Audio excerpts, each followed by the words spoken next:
Hello, and welcome to Friends for Life, a podcast of the Lutheran Church Missouri Synod's Life Ministry. We're sharing the stories and insights of real people living out God's love for the people He's created. We hope you'll stick around and be our friends for life. Thanks so much for joining us. I'm your host, Tiffany Manor, here on Friends for Life today, and we've got some good friends that I've gotten to know in recent months from a partner organization, Sidewalk Advocates for Life, here in the studio with me. Lauren and Nate, welcome to Friends for Life.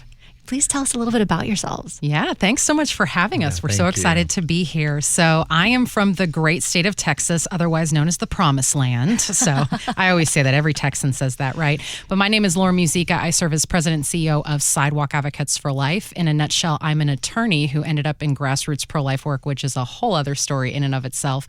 But I just love what I do. I get to lead, by God's grace, the largest sidewalk outreach organization in the country. And again, we go to the darkest places in our local communities, the local abortion or abortion-referral facility, and we get to offer those loving, life-affirming alternatives to women and men who are going in. So 9 years, about 20,000 babies saved and mothers served, 85 abortion workers who have left the business with the help and witness of a sidewalk advocate, and we just celebrated abortion facility closure number 31. So to God be the glory. Wow, God is doing great things. Thanks. Yeah, He's so good. So love it. Really great stuff. And I'm Nate Robertson. I'm the vice president of Sidewalk Advocates for Life. I live outside of Orlando, Florida, so I know Lauren thinks Texas is the promised land, but we consider Florida to be pretty close to the promised land ourselves. We protect life at conception. That's right. Yeah. You know, Texas is doing more about protecting life than Florida is at the moment, but I still love Florida. Very grateful to be in Florida. So. I love Texas and Florida. I grew up going to Texas. My dad lived in Houston when I was growing up, so I spent summers in Houston, not really the best time of year to go to Houston. Yeah. And now my grandbabies live in Florida. Okay. Yeah. Okay. So, I mean, two of my favorite states that, So you've gotten to experience both of them. Yeah. If I didn't live in Texas, I would live in Florida. So I can give Nate that at least. Okay. So, yeah. Well, you know what? We've got listeners from all across the globe, honestly, to Friends for Life. And there are people from Florida and Texas and all of the other states in the U.S. and then, all kinds of great countries, too. So, of course, they're... God is everywhere. Yeah, that's right. That's right. And I've not always lived in Florida, and I know Lauren's lived other places too, but I grew up in upstate New York, and I've lived in almost every state in the Southeast before going to Florida. So. Wow, you might beat me. Great. Well, Sidewalk Advocates for Life, it is... you gave us some really quick stats, Lauren, but tell us more about the mission of Sidewalk Advocates for Life, what it is that the advocates are doing in the pro-life movement. Well, it really is about being the hands and feet of Christ, again, at the darkest places in our communities. We really have an opportunity as a people of God to go to these places where people are in crisis, and so much crisis that they can't see a way forward, that they're even considering taking the life of their child, right? Women arrive there, and they are in a world honestly, usually of chaos and confusion. How am I going to put food on the table? Where am I going to live? How am I going to continue with work, school, career? Maybe they're in an abusive relationship. So many of these women are coerced into abortion by a partner, a family member, a friend, right? And so we just have such an opportunity to go there and to stand in the gap. We were giving a presentation earlier today here at the conference, right? And, as I was sharing with all of them, it's less telling someone what not to do. Hey, don't have an abortion. It surely isn't about going out there and being ugly or unhelpful. It really is about going there and saying, we love you, we care about you, and here are some concrete resources, right? This is what love does, is that we show up with the best of ourselves and the best of our communities and really filling these needs in a life-affirming manner. And because of the way that God has made us as women, this is just natural law. We're made to give life through our very beings. When it's the enemy that's, throwing up this thing in her life that says you can't have this baby because of X, Y, and Z. And so if we say, well, we can help you with X, Y, and Z, then her instinct is to turn back to herself, to her heart, and to reconsider the life of her child.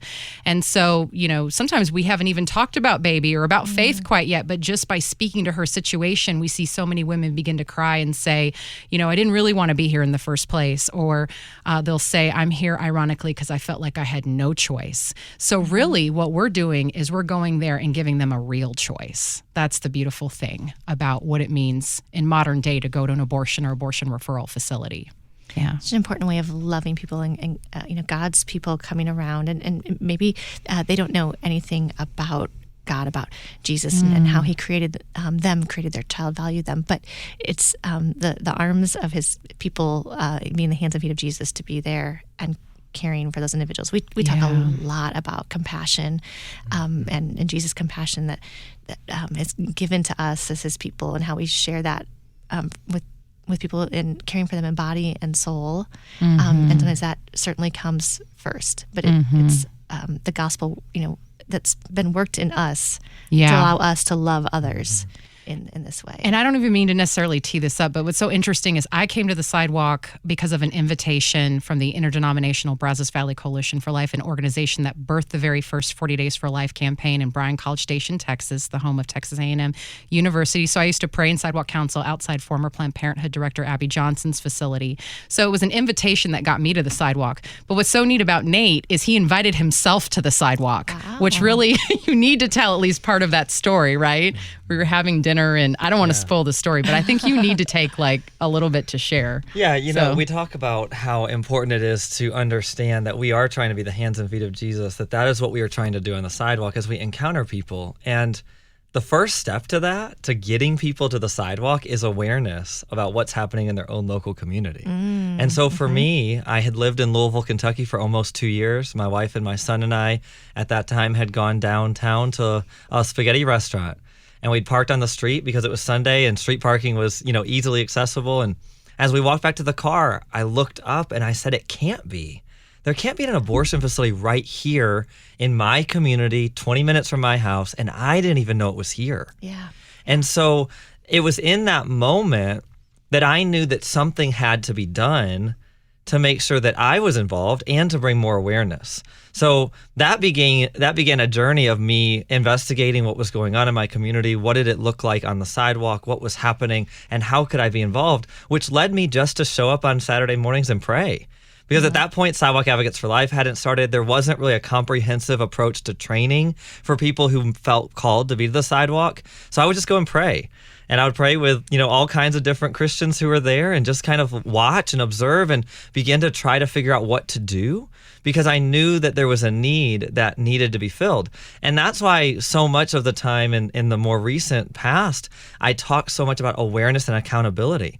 We need to be aware, and we need to help other people around us to be aware of the crisis that is happening in our local communities through either abortion facilities or abortion referral facilities, or just because there's crisis pregnancies, unintended pregnancies happening. And how are we being aware of how to resource women when they're in need? And then how are we being accountable? And I know accountability is a hard word sometimes, right? But we need to be aware of what's happening, and we need to be accountable to be a part of the solution.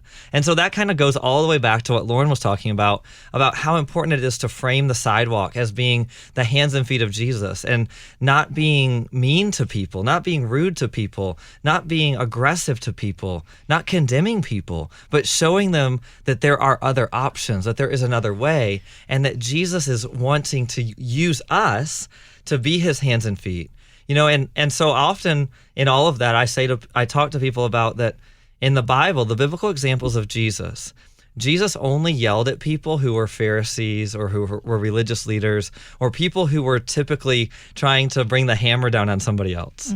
Jesus didn't yell or get angry with the woman caught in adultery. He didn't yell or get angry with the woman who he found at the well. He was very compassionate with them. And he wanted to lead them to a better choice through love, not through telling them that they were wrong. And so that, I believe, embodies so much about what we feel like we have been called to do through Sidewalk Advocates for Life, and what we feel like the Sidewalk should look like. Yeah, and I was so impressed when I first encountered Sidewalk Advocates for Life, because, like you, I had been outside clinics, and my story is long, and our listeners have heard pieces of it, but I've not always been pro-life. I was pro-choice, and it was, not unlike what you described, Nate, an abortion clinic that came in our community, and it kind of confronted me with what I believed, and I saw people praying outside of it, and I just had to go through a lot of deconstruction and got through the Holy Spirit, reconstructed me and reformed me. But since that time, oh goodness, more than 25 years ago, I've been outside of a lot of abortion clinics and prayed. And there's a marked difference when Sidewalk Advocates for Life is there, and it's a peaceful, prayerful, law-abiding presence. Right. Mm-hmm. And it can be felt, and it's just really very, very powerful. Yeah. And it's also about bringing the best of the best strategy to the facility. Like, when you go to a facility, really striving for excellence. Like, what is really, this is a biblical concept, right? Paul admonishes us to run as if to win, not just to go out there and do something, not to just go throw spaghetti at the wall, right? And maybe this will work, I'll try this or that. And I've been there before out on the sidewalk where I'm like, I don't know what the best thing is, right? And God took me on a journey to help me to understand better how to reach these precious women and their families in that moment of crisis. But, when we go there, first of all, having the right disposition, having the right heart, and then also putting our best face forward, making sure that we've got an advocate at the driveway to catch women as they're coming in, making sure we've got someone at the fence if the car doesn't stop. And, it's so funny because 9 out of the 10 times that we as national team members go and when we visit one of our teams, this is actually going to maybe stun some people when I say this, but I'm going to unpack it for a second. Almost always the police come. And it's not because we're not being law-abiding. It's because we are so well organized. We come there with such a comprehensive, effective strategy. We come there with the right heart, which is winning hearts and minds, that the abortion facility doesn't know what to do. They're grasping for authority, so they call the next nearest authority that they can, which is the police. Of course, the police come out and they say something to us because they have to. And then they're like, well, keep being law-abiding. Have a nice day, And they just leave. And it just cracks me up because almost every time we go visit a team and we just give them a couple more tips and strategies and just organize them maybe a little bit better and help them to go to the next level, the abortion industry doesn't like it because they see women and families as dollar signs, right? It's so interesting. They don't see them as people, and we're seeing them as people for whom Christ died, people that we love and care for. And we don't make any money off of them choosing life. No. We don't make any money off of them choosing the loving option of adoption.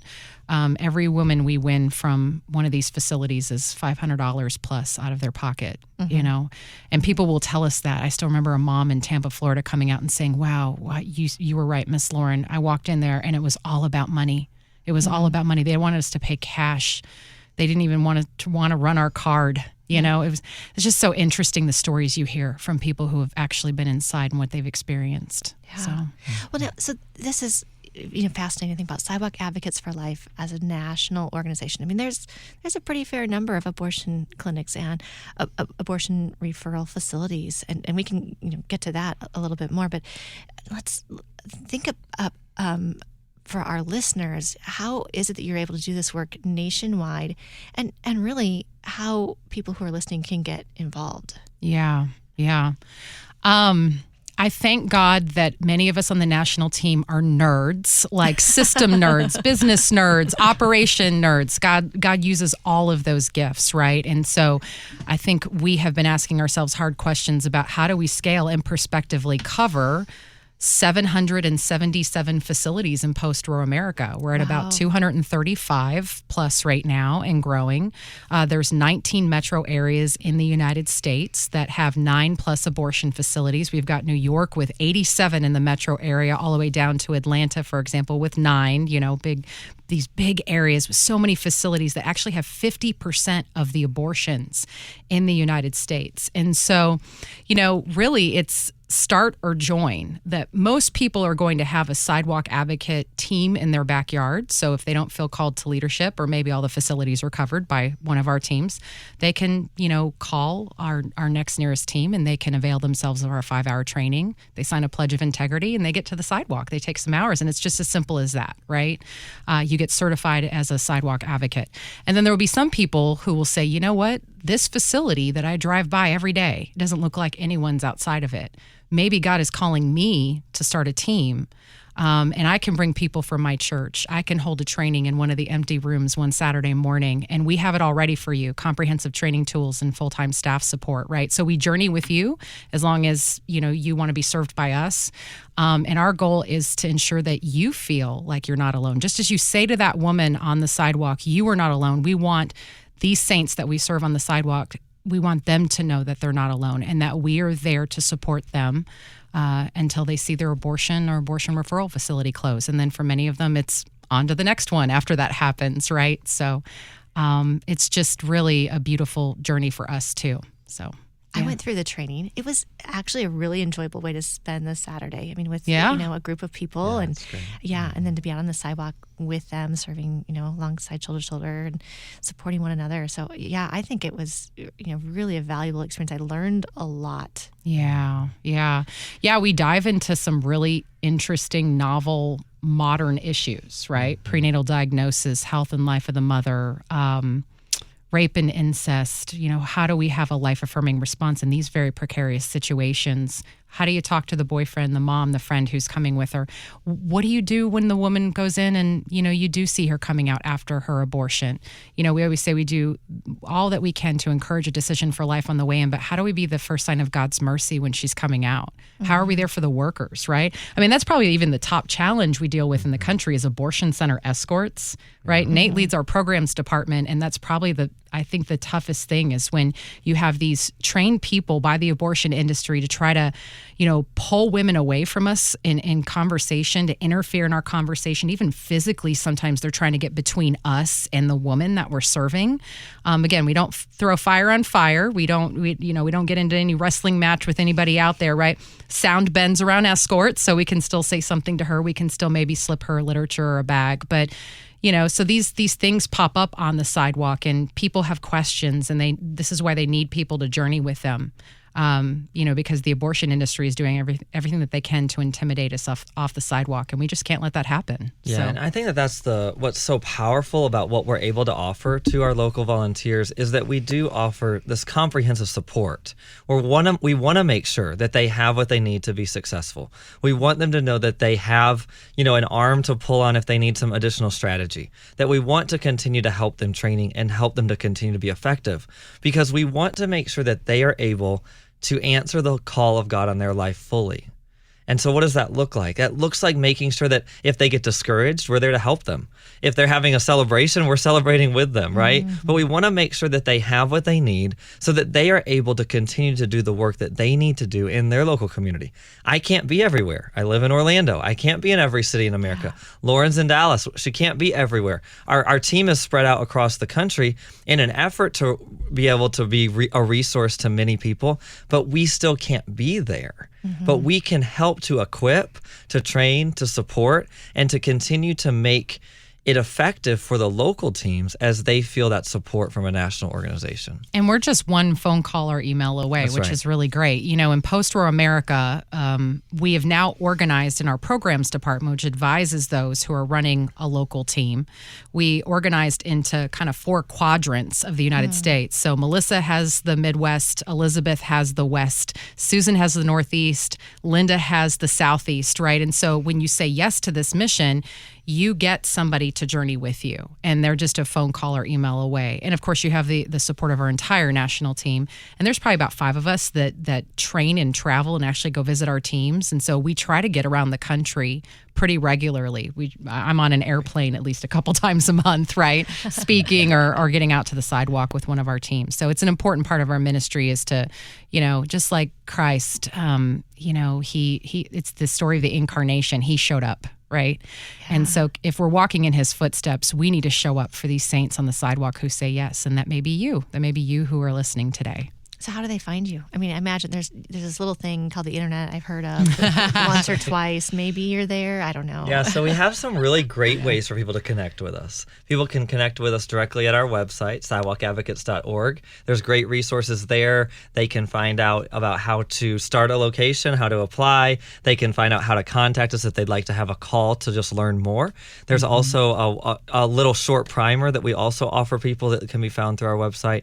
But also, I want to remind people that we have a YouTube channel as well.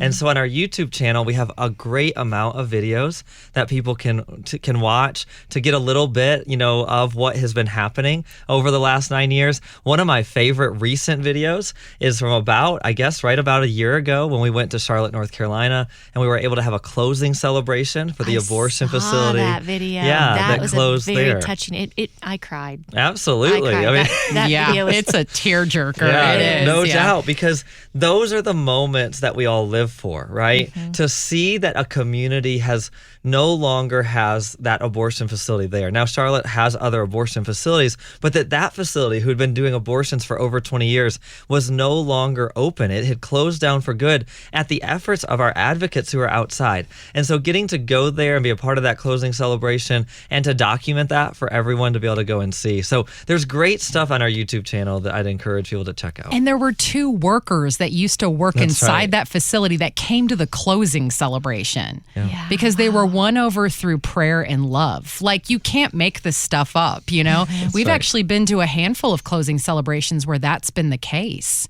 And it just shows, the power of the Holy Spirit to call people out of these places when we do what we're called to do.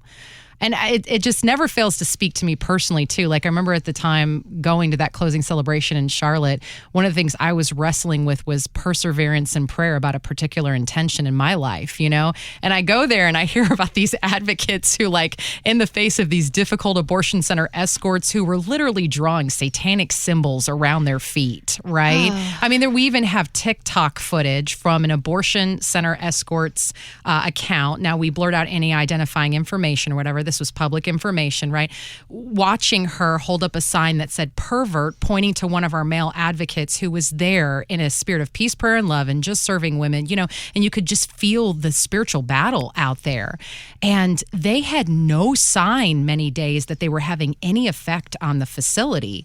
And yet, by the time we had the closing celebration, they found out that 3 workers had been brought out through the power of prayer, and also thanks to Abby Johnson's abortion worker ministry, and then there were none, and that there actually had some days been 50% of the abortion business that had been turned away.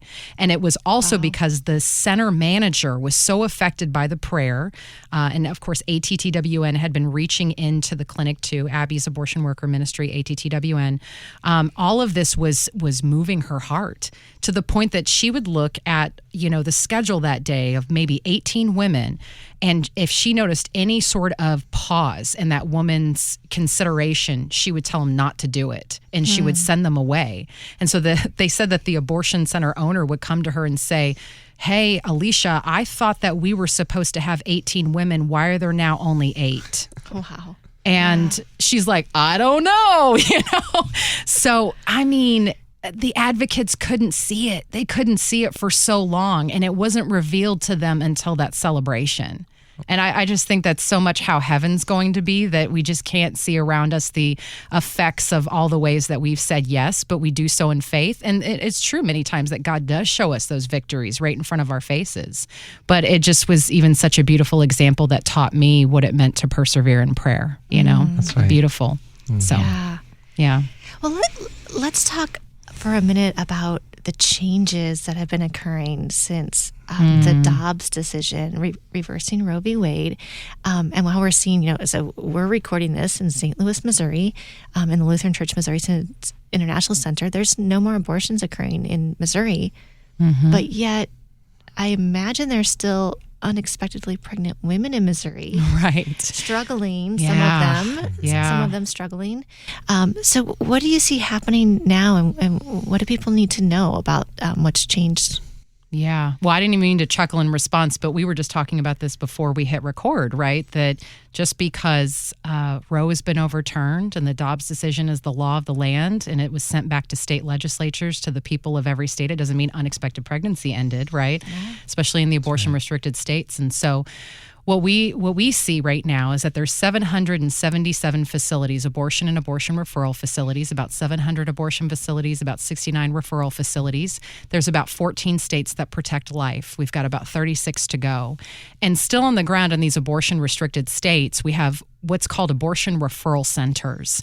These are often Planned Parenthood family planning facilities that existed before Roe was overturned, and they're playing an even greater role in feeding the bottom line of the abortion industry in post-Roe America. So the idea is that if you are in Texas or Tennessee or Missouri or Louisiana, if you're in a state that protects life, the abortion industry is still in your state, and they're still working really hard to funnel women across state lines. And they're paying for their abortions, and they're paying for their travel through these special funds like the Mariposa Fund or the NAF hotline or whatnot, right? And they're trying to really push women to still giving them money, really, still getting them across state lines. And so we can still be there. In fact, we need to be there. And we've even seen where turnarounds, women considering a decision for life, it's so much easier at these facilities because we're able to say to them before you drive 300 or 600 miles, well, do you want to try our services on the mobile medical unit? Do you want to try our services at the Pregnancy Resource Center, right? So that's what's beautiful is that no matter where you are, you can be the hands and feet of Christ. You probably have an abortion or abortion referral facility near you. And if you don't, then you can go to the proverbial town square and you can hand out information and you can generate conversation. You know, if you are in Miami, of course, you know, Florida is still allowing abortion to 15 weeks, but like this is just something that comes to mind. Like if you were in a community like Miami Beach, well, you'd go to the beach, right? You might hand out information about your local pregnancy resource center because women are still leaving your county. They're still leaving your community for the next nearest abortion facility. And so, you know, when I used to work for 40 Days for Life National, we had groups that would do this, that would set up prayer vigils in front of a government building or in a high traffic area, and they would hand out information. And there were babies that were saved during that 40 days, and they weren't even in front of one of these facilities, right? So sometimes we have to get creative.